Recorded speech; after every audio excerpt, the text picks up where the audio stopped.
नमस्कार फ्रेंड्स, मैं हूं अमित कुमार। अगर चैनल पर पहली बार आए हो तो चैनल को लाइक और सब्सक्राइब है। वो एक्टिव में क्या होता है?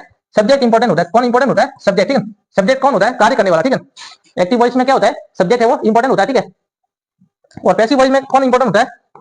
पैसिव वॉइस में ऑब्जेक्ट इंपॉर्टेंट होता है। कौन होता है? ऑब्जेक्ट। यानी कि जो एक्टिव वॉइस है ये तो ये बोलता है कि सब्जेक्ट कुछ काम कर रहा है। ठीक है, सब्जेक्ट है वो क्या कर रहा है? कुछ वर्क है वो कर रहा है, काम है वो कर रहा है। ठीक है, और पैसिव वॉइस ये बोल रहा है कि सब्जेक्ट के ऊपर काम हो रहा है। ठीक है, सब्जेक्ट के ऊपर क्या हो रहा है? काम हो रहा है। ठीक है, मतलब ऐसे भी बोल सकते हैं कि ऑब्जेक्ट ही काम कर रहा है। क्या कौन काम कर रहा है? ऑब्जेक्ट है वो काम कर रहा है, सब्जेक्ट कुछ नहीं काम कर रहा है। ठीक है, सब्जेक्ट के ऊपर तो काम हो रहा है। ठीक है, सब्जेक्ट कुछ काम नहीं कर रहा है। ठीक है, काम कौन कर रहा है? ऑब्जेक्ट। इंपॉर्टेंट कौन है यहाँ पे? ऑब्जेक्ट। ठीक है, एक्टिव वॉइस में कौन इंपॉर्टेंट होता है? सब्जेक्ट। ठीक है, तो खास तो यही डिफरेंस है। ठीक है, एक्टिव वॉइस किसको इंपॉर्टेंस देता है? सब्जेक्ट को इंपॉर्टेंस देता है। ठीक है, सब्जेक्ट है वो क्या होता है? इंपॉर्टेंट होता है। और जो पैसिव वॉइस है वो कहता है कि ऑब्जेक्ट है वो इंपॉर्टेंट है।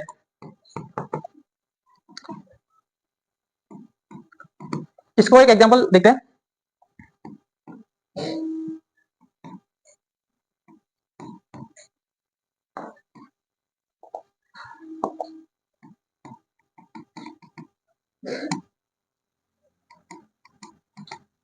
ही इज राइटिंग अ लेटर। ठीक है, अब इसमें देखो, जो सब्जेक्ट है, सब्जेक्ट कौन है? ही। ठीक है, ऑब्जेक्ट कौन है? A letter. ठीक है, वह एक पत्र लिख रहा है। ठीक है, काम कौन कर रहा है? ही काम कर रहा है। ठीक है, क्या काम कर रहा है? लेटर को लिखने का काम कर रहा है। ठीक है, अब ये तो है एक्टिव वॉइस। ये क्या है? एक्टिव वॉइस है। ठीक है, अब इसका पैसिव बनाना हो। ठीक है, इसका पैसिव बनाना हो तो क्या करेंगे? ऑब्जेक्ट को सब्जेक्ट की जगह लाएंगे, यानी कि ऑब्जेक्ट इंपॉर्टेंट होता है। ठीक है, तो अ लेटर आ जाएगा आगे। ठीक है, फिर यहाँ पे इसको थर्ड फॉर्म बनाना। ठीक है, इसको थर्ड फॉर्म बनाने के लिए लिखेंगे जो हेल्पिंग वर्ब लिखी हुई उसको ऐसा का ऐसा लिखेंगे, और आईएनजी तो बीइंग लगाएंगे, और फिर इसको थर्ड फॉर्म बनाएंगे। और जो सब्जेक्ट है ठीक है उसको बाय लगा के लिख देंगे। ठीक है, बाय। और उसका फिर क्या लिखेंगे?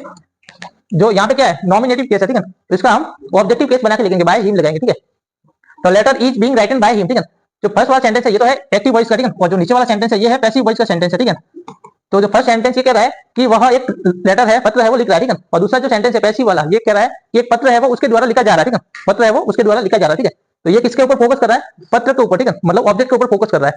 और जो एक्टिव वॉइस है वो किसके ऊपर फोकस कर रहा है? सब्जेक्ट के ऊपर। ठीक है, यानी कि लेटर कौन लिख रहा है? कि ही लिख रहा है। ठीक है, और जो पैसिव वॉइस है ये बोल रहा है कि लेटर लिखा जा रहा है। ठीक है, लेटर कोई भी लिख रहा है उससे कोई मतलब नहीं, लेटर लिखा जा रहा है। ठीक है, पैसिव वॉइस ये कह रहा है, और एक्टिव वॉइस कह रहा है कि वह लेटर लिख रहा है। ठीक है, मतलब वो क्या लिख रहा है उससे कोई मतलब नहीं, वह लिख रहा है वो इंपॉर्टेंट। ठीक है, तो दोनों में ये खास फर्क होता है। ठीक है।